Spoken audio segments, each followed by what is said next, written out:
이 새벽 말씀이 은혜와 축복이 되시길 기원합니다. 오늘 시는 다윗의 시고요. 인도자를 따라 부르는 노래, 여두둔의 형식으로 부르는 노래 그랬는데 형식을 갖춘 함께 부르는 노래입니다. 자, 오늘 말씀의 내용은 이 건강에 대한 문제예요. 근데 이 건강이 어디에서 생긴 문제냐면 이 관계가 깨져가지고 그게 몸에 이 아픔으로 오고 이것이 결국 자기에게 큰 고통이 되니까 깨달음을 깊게 얻은 후에는 하나님 앞에 이 건강이 회복되기를 위해서 기도하는 그런 내용입니다. 먼저 1절을 보면 내가 말하기를 나의 행위를 조심하여 내 혀로 범죄하지 아니하리니 악인이 내 앞에 있을 때 내가 내 입에 재갈을 먹이리라 하였도다. 내가 잠잠하여 선한 말도 하지 아니하니 나의 근심이 더 심하다 그랬습니다. 말과 행위에 있어서 이게 굉장히 이제 어려운 상대방을 만난 겁니다. 그러다 보니까 상대방에게 무슨 이야기를 한다는 게 나에게 전혀 도움이 안 되니까 그냥 입에 재갈을 물리듯이 아무 말도 안 하게 됐다는 거죠.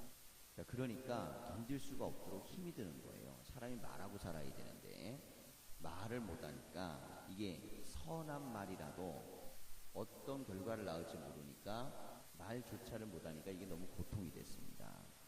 자, 내 마음이 내 속에서 뜨거워서 작은 소리로 읊조릴 때 불이 붙으니 나의 혀로 말하기를 여호와의 나의 종말과 연한이 언제까지인지 알게 하사 내가 나의 연약함을 알게 하소서 그랬습니다. 큰 소리는 사람과 대화하고 얘기도 못하고 그냥 나 혼자 읊조리면서 얘기하는데 나 언제 죽습니까? 그런다는 거예요. 너무 힘드니까. 이게 이제 관계가 깨지고 사람과의 관계가 힘들고 어려워지니까 결국 이제 나하고 독백을 나누는 거죠. 나 혼자 말하는데 이 하나님 앞에 말하는 이 기도가 큰 소리도 못하고 그냥 읊조리듯이 하고, 자, 이런 이제 삶의 경험들이 있을 수가 있죠. 자, 이런데 이 상태를 뭐라 그랬냐면 내 속에서 막 뜨겁다는 거예요. 말하자면 화가 올라오는 겁니다. 그러니까 다윗도 우리 인생들처럼 똑같은 거예요. 그가 믿음의 사람이지만 그의 성정이 인간이기 때문에 우리 인간들이 갖고 있는 그런 모든 상태와 비슷합니다. 단 차이가 있다면 이걸 어떻게 풀어가느냐, 이 문제를 푸는 방식, 이게 이제 신앙적이기 때문에 우리가 그에게서 배움을 얻는 겁니다. 자, 4절, 5절 보면 주께서 나의 날을 한 뼘 길이만큼 되게 하심에 나의 일생이 주 앞에는 없는 것 같사오니, 하나님 보시기에는 내 인생이 한 뼘이라는 거예요. 한 뼘. 길어봤자 앞으로 남은 게. 하나님 앞에는 짧은 시간이죠. 나야 길게 느껴지겠지만 사실은 별거 아니다. 인생이. 하나님 앞에 나의 인생을 보는 겁니다. 사람은 그가 든든히 서 있는 때에도 진실로 모두가 허사뿐이니이다 그랬습니다. 하나님 보시기에 인간이라는 건 별 존재가 아니고 길이도 긴 것도 아니고 하는 것도 다 허사라는 겁니다. 왜 허사라고 하는가? 이루어놓은 모든 것이 죽음 앞에서는 모든 게 무너지잖아요. 그러니까 허사입니다. 이게 이제 인생에 대한 깨달음 중에 고통과 어려움 가운데 있거나 혹은 이제 솔로몬 같은 경우는 이 전도서에서 자기가 다 살아봤더니 그게 전부 다 허사라는 거예요. 헛것이라는 거죠. 자, 그럼 헛것과 허사라고 이야기했을 때는 모든 것이 의미 없다는 거냐? 그걸 강조하기 위한 말은 아닙니다. 허무주의는 아니에요. 패배주의도 아닙니다. 그러면 왜 허사와 헛것이라는 표현을 쓰냐면 여호와를 경외하는 것 외에는 실제로 남는 게 아무것도 없다라는 걸 강조하기 위함입니다. 이건 우리가 이 시적인 표현이나 언어에 대한 것들을 내용을 잘 들어봐야 돼요. 문장 하나로 보면 헛되니 모든 게 다 헛되다 그러거든요. 그러니까 다 헛되다 그러니까 이 세상에 대해서 굉장히 패배적인 생각 같지만 그러나 하나님을 경외하는 것, 그건 의미가 있다. 자, 그러니 하나님 경외하는 게 얼마나 대단한지를 보여주기 위해서 세상을 살아갔던 누렸던 모든 것들이 다 허망함을 이야기하는 겁니다. 자, 그래서 우리가 이 문장이나 문맥이나 내용의 강조점을 잘 들어보면 성경 안에 있는 모든 일 중에 가장 의미 있는 일은 뭐냐면 하나님을 경외하는 일입니다. 하나님을 경외하는 일은 모든 헛된 것을 헛되지 않도록 만드는 유일한 능력이에요. 이게 세상의 모든 것들이 헛되지 않으려면 하나님을 경외한 상태에서 하는 일들은 다 의미가 발생되는데, 하나님을 멀리하면서 했던 모든 것들을 알고 봤더니 전부 다 모래성 같은 것들라는 거죠. 이게 성경에 있는 지혜서가 갖고 있는 공통점입니다. 이 인생이 우리가 깨달아야 될 아주 중요한 가치 중에 하나가 뭐냐면, 내가 하고 있는 일이 하나님께 영광이 되고 하나님의 뜻에 부합되는가. 그렇지 않다면 별하별 일을 다 해도 결국은 허사가 된다는 거예요. 그러니까 다윗이 지금 그 얘기를 하는 겁니다. 내가 인생을 살면서 사람들을 많이 봤더니 뭐 아둥바둥 살고 뭐 대단하게 살려고 노력하는데 모두가 다 허사라는 거죠. 하나님과 그 은혜 가운데 있지 아니한 행위가 결국은 만들어내는 게 그렇게 모양이 끝도 좋지 않고 과정도 좋지 않고 이 모든 것들이 결국은 허망하다는 겁니다. 자, 이 연약함과 허망함을 이제 알게 하신 하나님께 영광을 돌리는 게 셀라라는 표현입니다. 깨달았다는 거죠. 그래서 하나님을 찬양하는 겁니다. 진실로 각 사람은 그림자같이 다니고 헛된 일로 소란하며 재물을 쌓으나 누가 거둘는지 알지 못하나이다 합니다. 이게 그림자처럼 이렇게 다니기는 열심히 다닌다는 거예요. 그런데 알고 보면 하는 일이 헛된 일들이 그렇게 많이 한다는 겁니다. 저거 왜 하지? 옆에서 지켜보면 저걸 왜 하고 있을까? 그런 일들이 수두룩하다는 거예요. 너무너무 많다는 겁니다. 자, 그러면서 재물을 쌓으려고 그러는 거예요. 목적은 그렇게 열심히 하는데 재물을 쌓우는데 결국에는 그 재물은 자기가 가져가지 않고 남들이 다 가져가더라는 거죠. 이것도 또한 지켜보니까 야, 내가 뭔가 돈 많이 벌려고 노력하고 했었는데 노력은 내가 하고 남 공은 다 주고, 이게 또 세상이더라는 거예요. 세상에 대한 어떤 경제나 삶의 자리가 이런 것들을 또 다윗이 그렇게 표현을 하는 겁니다. 7절을 보면 주여 이제 내가 무엇을 바라리요 나의 소망은 주께 있나이다. 이제 전환이죠. 이 글의 전환이에요. 세상을 살아보고 이것저것 다 해봤지만 인간관계 맺었던 사람은 원수가 돼가지고 그 사람 앞에서 이때까지 했던 말들이 전부 다 화로 돌아오니까 이걸 입에다가 재갈을 물렸다는 겁니다. 돈벌이를 하려고 열심히 뛰고 살았지만 그게 결국엔 남 좋은 일만 해줬다는 거죠. 인생에 대한 많은 일을 했지만 이게 허사더라는 거예요. 그래서 여기에서 야, 내가 이게 인생 한 뼘 같은 인생인데 정말 여기에다만 내가 인생의 목숨을 걸고 살아야 되는가? 그렇지 않다는 거죠. 인생에 대해서 하나님을 경외하고 높이고 예배하는 것, 이게 이제 나의 소망이 돼야 된다는 겁니다. 그래서 소망이 옮겨집니다. 소망이 재물에서 하나님으로 옮겨지는 거예요. 재물에서 하나님으로 옮겨지고 나니까 이젠 재물의 노예가 아니고 하나님의 종이 되는 거죠. 하나님의 아들이 되는 겁니다. 물질을 쫓아갈 때 하나님을 버리고 물질을 쫓아가면 그 끝은 허망함밖에 안 남는다는 겁니다. 그런데 물질을 극복하고 하나님을 쫓게 되면 이 물질이 나에게는 은혜가 되고 복이 되고 나에게는 내가 누릴 수 있는 하나님이 기쁨으로 주는 선물이 되는 거죠. 8절을 보면 나를 모든 죄에서 건지시며 우매한 자에게서 욕을 당하지 아니하게 하소서. 내가 잠잠하고 입을 열지 아니하면 주께서 이를 행하신 까닭이니이다 그랬습니다. 죄에서 건짐받기를 원하는 겁니다. 이게 다윗이 죄에 대한 문제와 굉장히 심하게 싸웠던 인물이에요. 그는 자기 죄를 솔직히 자백했고, 그리고 하나님 앞에 이게 죄라고 인정하고 그 죄에 대해서 뼈를 깎는 고통을 느끼면서 회개하고 하나님만 사랑하는 자리로 돌아가려고 그렇게 부단히 애쓰고 노력했습니다. 자, 그러면서 이런 노력과 애씀을 통해서 하나님에게 돌아가게 되는데 이게 이제 시들을 통해서도 다 등장을 하죠. 주의 징벌을 나에게서 옮기소서. 이게 지금 자기가 벌받고 있다는 겁니다.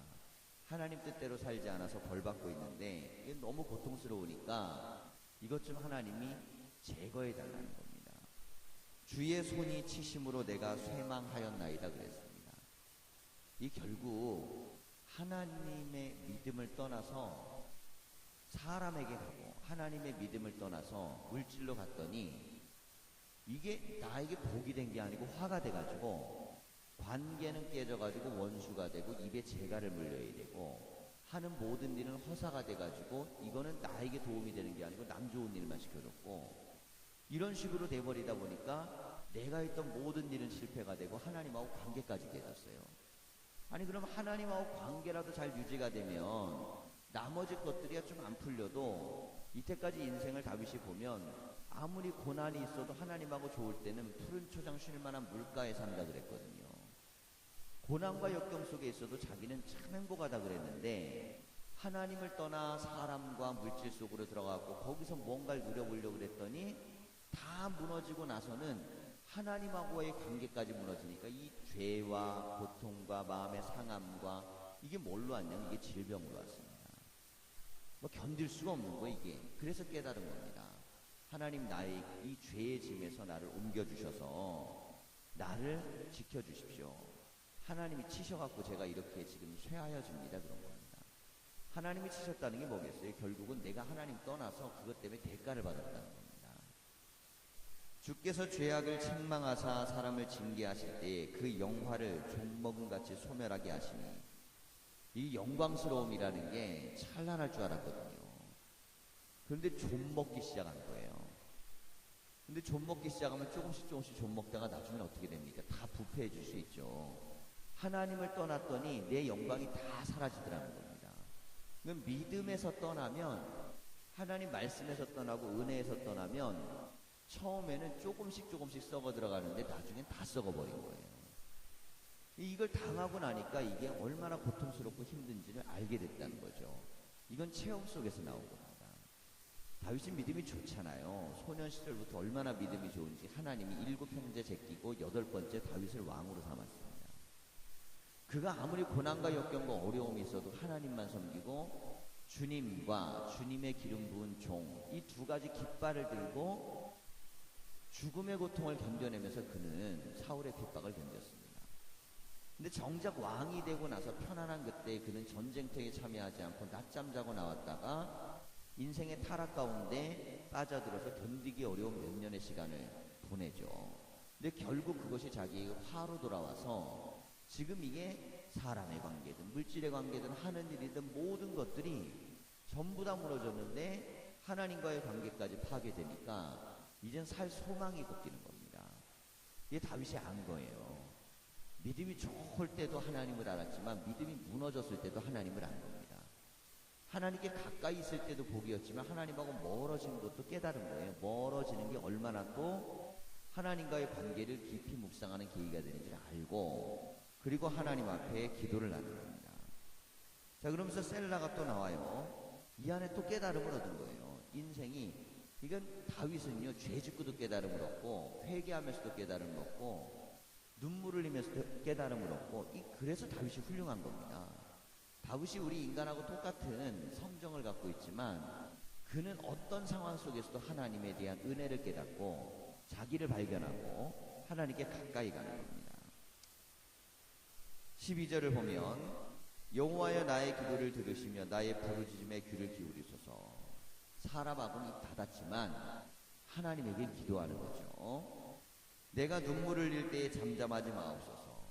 이 남자가 눈물을 흘린다는 것, 그것도 왕이 눈물을 흘린다는 것, 별로 그렇게 좋은 모습이 못 되잖아요. 지금도 그렇지만 고대 사회에서는 더더욱 그랬을 겁니다. 그런데 다윗은 하나님 앞에 내가 홀로 서 있는 내 자신이 이 진실하게 흘리는 눈물은 아름다운 눈물이라고 생각을 하는 겁니다. 하나님 앞에 우는 거예요. 하나님 앞에 울 수 있다는 게 뭡니까? 이 감성이 살아있는 겁니다. 눈물이 살아있다는 것은 그 사람이 영혼이 살아있는 겁니다.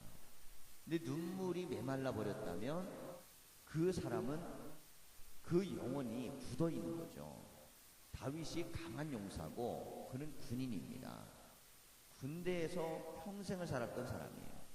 그 사람들은 눈물이요 메말릴 수밖에 없습니다. 칼을 들고 사람을 내 앞에서 목을 쳐야 돼요. 죽여야 돼요. 근데 눈물을 흘리는 사람이 사람을 어떻게 죽이겠어요? 그러니까 이 살아가는 환경을 보면 그는 아주 딱딱하고 굳은 인생을 살 수밖에 없는데 하나님 앞에 서면 여린 사람처럼 그는 눈물을 흘리는 사람이 되는 겁니다. 자, 우리가 인생을 살아갈 때 삶을 살아가면 세상 속에서 살아가는 삶의 방식이 있지만 하나님 앞에서는 다윗처럼 이 영혼과 감성이 깨어 있어야 됩니다. 그러니까 하나님 앞에 다윗은 자기의 있는 모습 그대로를 내놓고 눈물을 흘리는 거예요. 왕이 눈물을 흘리는 모습을 시에다 기록했을 때 이걸 보는 백성들이 어떻겠습니까? 왕도 눈물을 흘렸는데 우리라고. 그러니 자기 안에 있는 모든 것들을 터뜨려 하나님 앞에 눈물로 고백하고 회개할 수 있는 거죠. 내가 눈물 흘릴 때에 잠잠하지 마옵소서. 나는 주와 함께 있는 나그네이며. 주님과 함께 있는 나그네라는 겁니다. 내 인생은 나그네길이기 때문에 결국 이제 여기서 와서 저기로 간다는 거죠. 그러니 이게 뭐 천년을 살 것처럼 인간이 생각하기 때문에 말과 행실과 삶이라는 것이 그렇게 살지, 내가 잠깐 여기 머물다 떠난다고 생각하면 내가 굳이 그렇게 말할 필요 없잖아. 내가 꼭 이렇게 인간관계 맺고 살 필요 없는데, 내가 꼭 이렇게 행동할 필요가 없는데, 이렇게 생각한다는 거예요. 다윗이 지금 이 나그네라는 정의는 인생을 살아가면서 내가 어차피 떠날 사람인데, 이게 나그네인데 뭘 그렇게 내가 인생에 대해서 이때까지 크게 뭐 대단한 거라고 거기에 목매고 살았나라는 깨달음으로 된 겁니다. 이게 성경에 있어서 나그네라는 단어는 그냥 인생이요 허망해갖고 왔다 가는 존재 그런 뜻이 아니에요. 유목민의 개념으로서의 나그네이기 때문에 할 일은 다 합니다. 유목민들이 나그네잖아요. 이곳에 저곳에 왔다 갔다 하잖아요. 할 일을 다 하지만 가는 사람 모든 사람을 만날 때마다 굉장히 관계를 잘 맺습니다. 이 유목민들은요 가는 곳곳마다 나그네이기 때문에 잠시 들려 그 사람을 환영해주지 않으면 머물 곳이 없어요. 말이든 행실이든 관계든 굉장히 잘 맺고, 그들은 또 자기들이 안 돌아다닐 때 누군가가 나그네가 오면 그렇게 잘 대해줍니다. 왜냐면 나도 나그네니까 어디 갔었을 때 남이 날 잘 대해줘야 될 거 아니에요. 아브라함이 천사 셋을 맞이할 때 잘 대해줬던 이유는 유목민들은 원래 그렇게 잘 대해줘요. 지금도 유목하는 사람들이 있거든요. 성지순례 가면 이 사람들은 계속 왔다 갔다 하는 사람들이 있어요. 그럼 지나가는 나그네들이나 사람들이 있으면 아직도 그렇게 환대를 하고 잘해줍니다. 이게 삶의 방식이에요. 삶의 방식. 나그네의 삶의 방식이라는 이 방식은 어떤 사람을 만나든 말을 하든 관계를 맺든 어떤 행위를 하든 간에 내가 나그네라는 생각을 가지고 좋은 관계 맺고 좋은 말하고 좋은 인생을 살아가는 게 이게 허망하게 사는 것보다 훨씬 낫다는 겁니다. 근데 누구와 함께 있느냐? 주님과 함께 있다는 거예요. 주님과 함께 있는 나그네이기 때문에 주님하고 함께 있으면 얼마나 기쁩니까? 대화도 되죠. 주님은 대화가 되잖아요. 주님하고는 어떤 것들을 하더라도 기쁨이 있잖아요. 이 인생은 나그네길인데 주님과 함께하는 나그네입니다. 삶에 대한 새로운 깨달음을 다윗이 깊이 깨달은 거예요. 이게 언제 깨달은 거냐? 하나님과의 관계가 가장 멀어졌던 죄 짓고 나서 고통스러웠을 때 깨달은 겁니다. 근데 이 죄라는 것은 부정적인 것이지만 깨닫고 나면 죄도 합력해서 선을 이루는 거예요. 우리가 회개가 가질 수 있는 능력은 죄조차도 하나님을 알게 하고, 그리고 죄가 정확하게 나를 발견하게 하기 때문에 죄는 고통스러우나 죄를 극복해내기만 한다면 그 죄는 오히려 나를 하나님 은혜에 더 깊이 들어갈 수 있도록 만드는 장치가 됩니다. 사람이 병에 걸리면요 그러면 주변에 있는 게 다 소중하잖아요. 옆에 있는 모든 사람 말 한마디, 그래갖고 먹는 주가나도 다 소중합니다. 그렇게 됐을 때는 가치 있는 것들에 대한 깨달음이 달라지죠.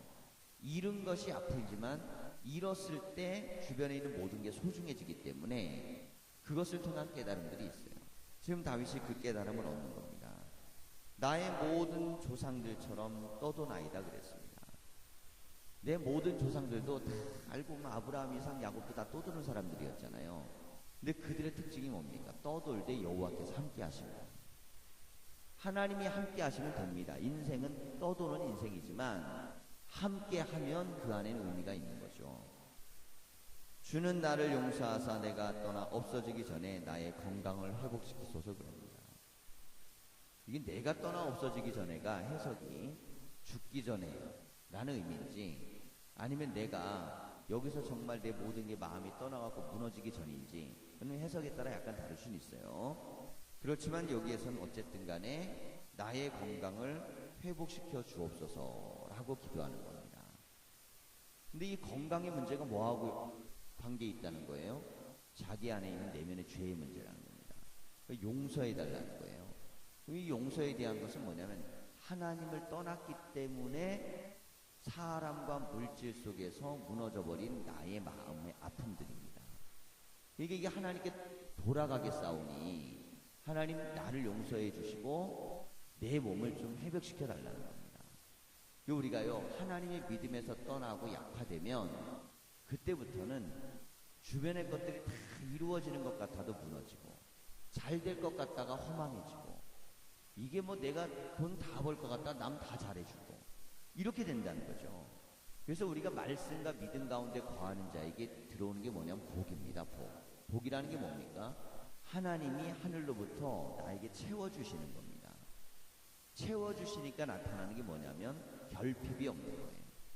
여호와는 나의 목자시니 내게 부족함이 없습니다. 원래는 결핍의 문제는 소유가 있을 때에 결핍의 문제가 해결되거든요. 그런데 소유는 결핍을 해결할 수 없다는 겁니다. 그럼 결핍은 무엇이 해결하냐면 하나님과의 동행이라는 거예요. 자, 인간은요 눈에 보이는 게 있어야 불안감이 사라집니다.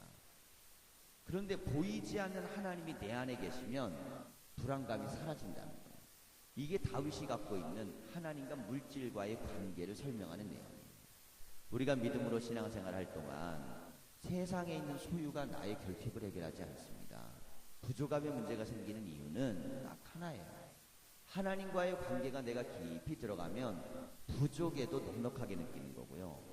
없어도 감사하는 거고 빈곤에도 천국입니다. 그런데 만일 하나님과의 관계가 무너지면 사람이 그렇게 많아도 내 입은 재갈 물려야 되고 하는 일이 그렇게 많아도 그게 허사가 되는 거고 돈을 아무리 많이 모았다 해도 결국 남 좋은 일 시켜주는 거고 이렇게 된다는 거예요. 우리가 믿음 좋았을 때 하는 일하고요 믿음이 떨어졌을 때 하는 일은 결과가 철저하게 달라집니다. 믿음 좋았을 때는 되는 일 없는 것 같아도 기쁘고 감사하고 즐겁고 행복해요. 즐겁습니다. 근데 믿음이 떨어져 버리면 뭐가 다 되는 것 같은데도 결국은 다 안 돼요. 하나님과의 관계가 잘 맺어지는 것, 이 왕이 백성들에게 가르쳤던 이 시가 오늘날 우리에게도 똑같은 겁니다. 이건 경험에서 나온 거예요.